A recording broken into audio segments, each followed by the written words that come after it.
sedikit lega, tapi saya merasa di sidang ini saya juga dicecer sama kuasa hukum dari Medina bahwa saya pun juga bersalah gitu. Itu yang saya sangat sesalkan karena Medina ternyata masih terus merasa bahwa diri dia benar. Mungkin Medina menceritakan kepada kuasa hukumnya, yang dimana kuasa hukumnya orang yang jadi saksi keterangan palsu, yang dimana CCTV-nya sudah saya sebarkan.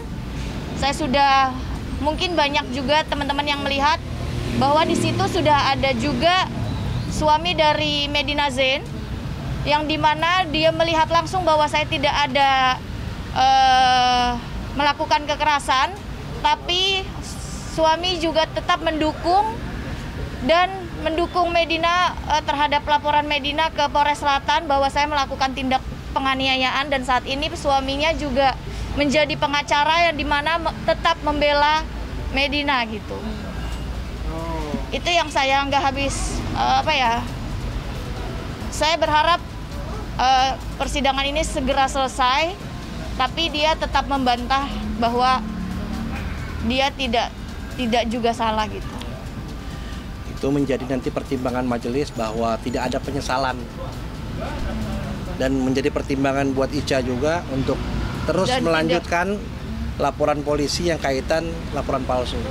Mudah-mudahan cepat juga tersangka, karena sampai saat ini masih berproses. Saya akan nanti kejar penyidik untuk bisa ditingkatkan statusnya agar menjadi kepastian hukum, karena Ica tadi di persidangan sudah menyampaikan hal-hal yang Ica ketahui tentang perbuatan yang dilakukan oleh tersangka Medina Zain. Ya, banyak bantahan, tapi saya tetap berbicara sesuai kronologi yang terjadi di sini. Walaupun banyak bantahan, saya nggak takut karena memang faktanya memang seperti itu. Belum hal ini terjadi, saya sudah kasih tahu dia bahwa saya minta uang saya balikin dan urusan selesai, beres. Tapi dianya semakin galak gitu loh. Nah tadi saya memang nggak tega, secara manusia saya nggak tega, tapi ya gimana lagi, hukum tetap berjalan. Medina itu kalau WhatsApp saya kan seenaknya dia, kadang waktu kita mau tidur, seenaknya dia kadang pagi hari bangun tidur dengan kata-kata yang kalau nggak ngancam, menghina. Lalu di situ saya timbullah rasa takut. Sampai saya tuh pindah-pindah rumah. Kebetulan saya punya beberapa rumah. Saya nggak berani tinggal rumah saya di Geraha.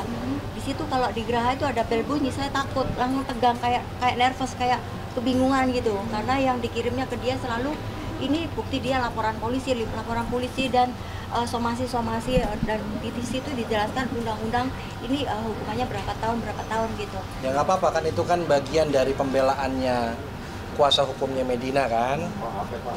Kuasa hukumnya Medina itu menjadi haknya Medina untuk melakukan bantahan-bantahan, tetapi tadi Mbak Uci juga sudah menjelaskan semuanya dengan jelas, dan majelis hakim juga sudah mendengar keterangan dari Mbak Uci. Ya mudah-mudahan nanti hakim bisa memutuskan sesuai dengan apa peraturan-peraturan perundang-undangan yang ada. Awalnya pertama saya melihat Medina, jujur saya kasihan ya. Jujur saya kasihan, mungkin saya masih bisa meringankan, tapi dengan adanya saya dicecer dengan pertanyaan-pertanyaan dari pengacaranya yang merasa saya dibilang saya tidak jujur, tapi saya malah bisa menjawab semua pertanyaan dari pengacaranya, dan saya malah merasa Medina yang tidak jujur terhadap pengacara dia yang beberapa itu. Ya seperti yang tadi saya bilang, pertama saya kasihan, setelah ini saya malah lebih mau membuktikan bahwa apa yang saya katakan itu benar adanya. Karena sejatinya sebagai seorang lawyer profesional, akademisi, sekaligus saya sebagai seorang politisi dan juga sedikit pengusaha, saya harus gentle. Karena itu tidak pun kalian tanya, saya sudah info, benar kan? Bahwa saya akan memenuhi panggilan. Tetapi justru yang pengecut menurut saya dalam tanda kutip saudara Hotman Paris.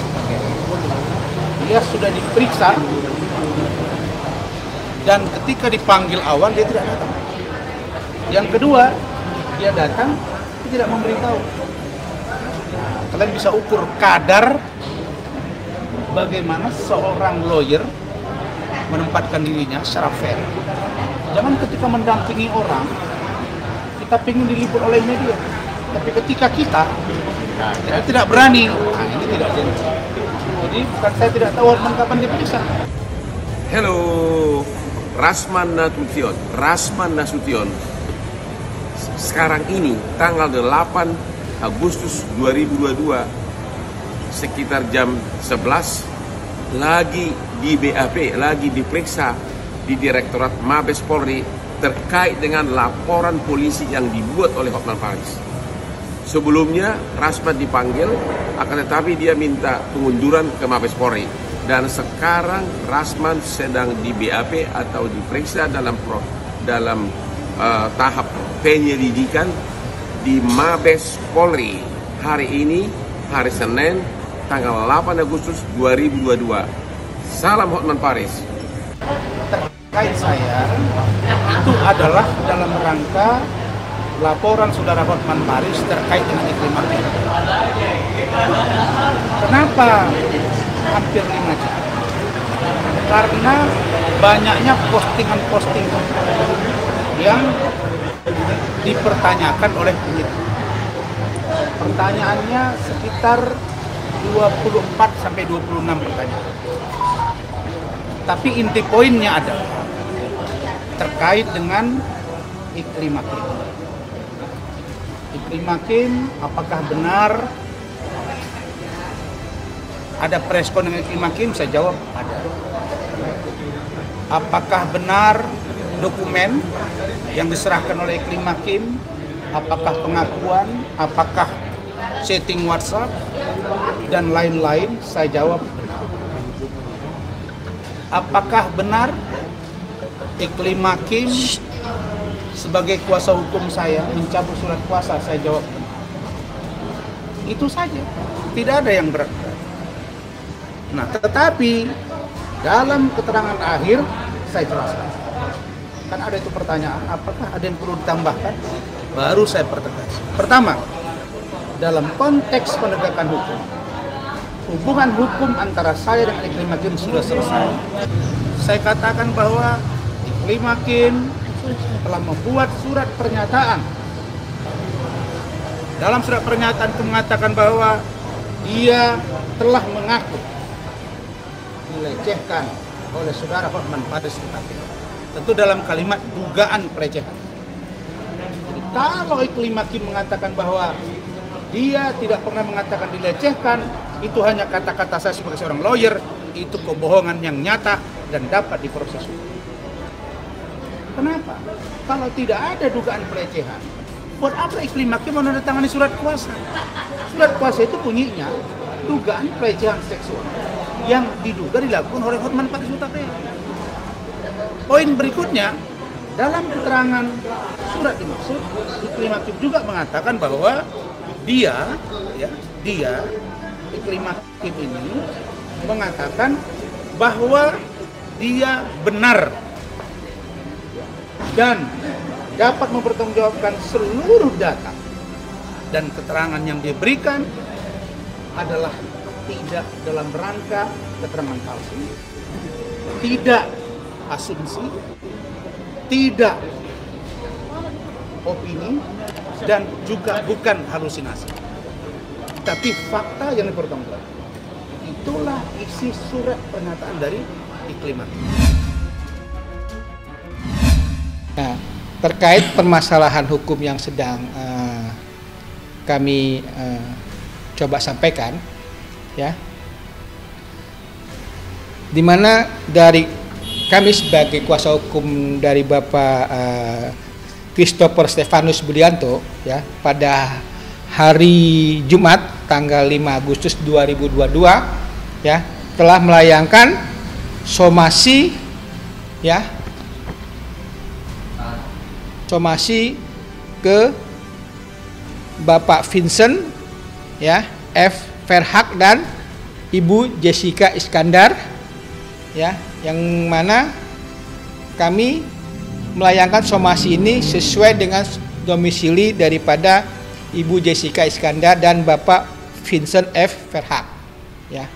Adapun penyampaian, ya, somasi kami, ya, kepada Bapak Vincent F. Verhaak dan juga Ibu Jessica Iskandar, ya, di mana di sini, ya,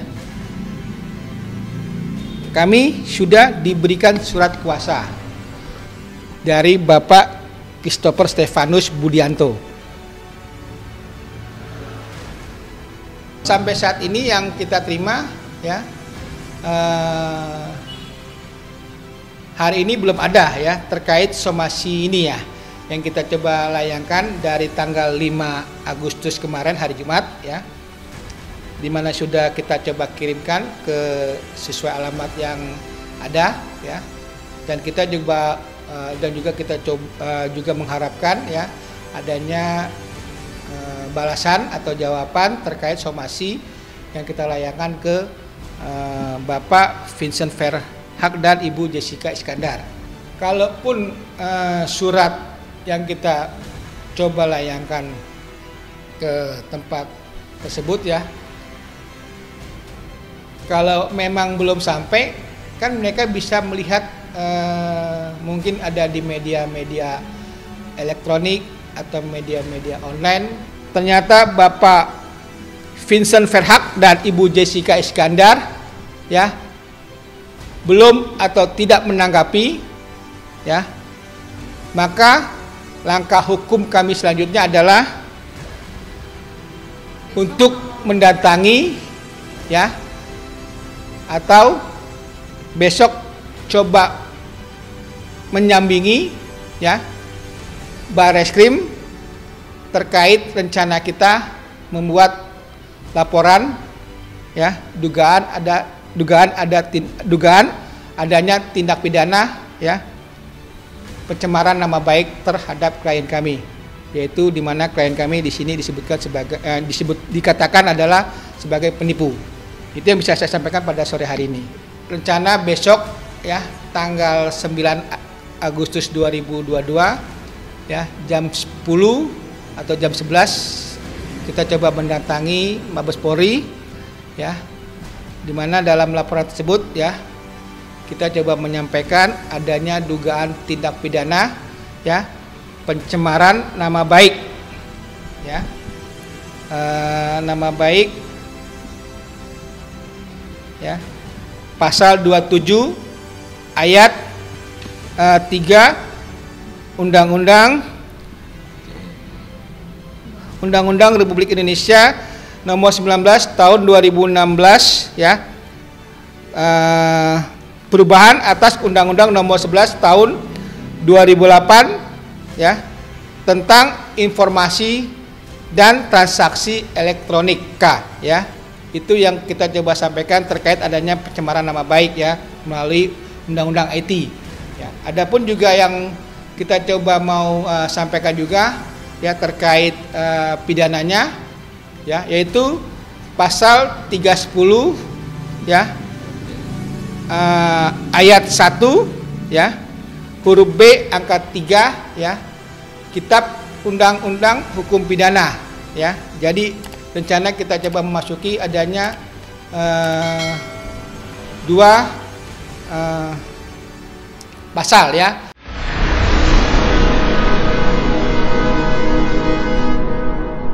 Jadi jangan lupa untuk subscribe Cumi Cumi. Ditekan ya tombol lonceng merahnya.